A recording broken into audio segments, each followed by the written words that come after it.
Look here over Gastonia as I bring in meteorologist Brandon Lawson. Brandon, it is a cold day today. I'm not going to lie there, but it's a beautiful day at the same time. I mean, just look at this live look here over Gastonia. Gorgeous outside. Yeah, gorgeous weather. We just got this big dip of the jet stream, Alicia, and that's why we've got this cold air in place despite all the sunshine that we are dealing with today. Now, this blast of cold again, you've got this Arctic air surging down with the jet stream, and that's why we've been so cold. And that cold air is eventually going to be lifting to the north and east as we go into tomorrow. We're not going to be dealing with the dip of the jet stream, and that's going to allow us to warm up. So really, we didn't see a lot out of the ordinary yesterday besides the snow in Charlotte. Our average first freeze in Charlotte happens November 8th.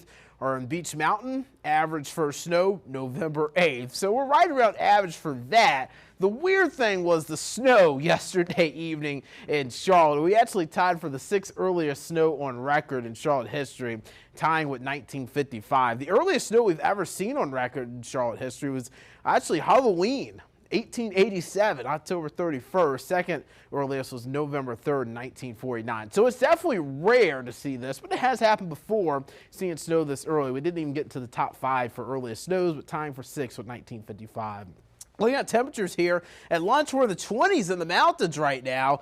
It's really cold there. We've got wind chills in the teens. We've got temperatures in the 40s here as you're getting towards Charlotte and really elsewhere south and east of I-85. Today's highs only in the mid to upper 40s. It's going to be a cold afternoon. 30s for the mountains, but likely feeling like 20s there with that northwesterly breeze continuing. And looking at high temperatures over the next 7 days, notice what happens here. We go from the 40s to the 60s tomorrow, 60s for Thursday and Friday, near 70 by Friday.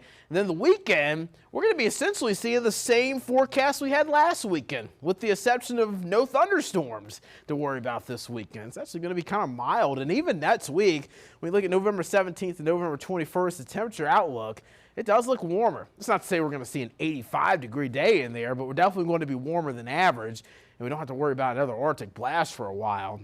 So high pressure really building back in behind the Arctic front. You can still see some of that lake effect snow happening there towards the Great Lakes. This will be a dry frontal passage later this week. You can see it sweeping through Chicago right now.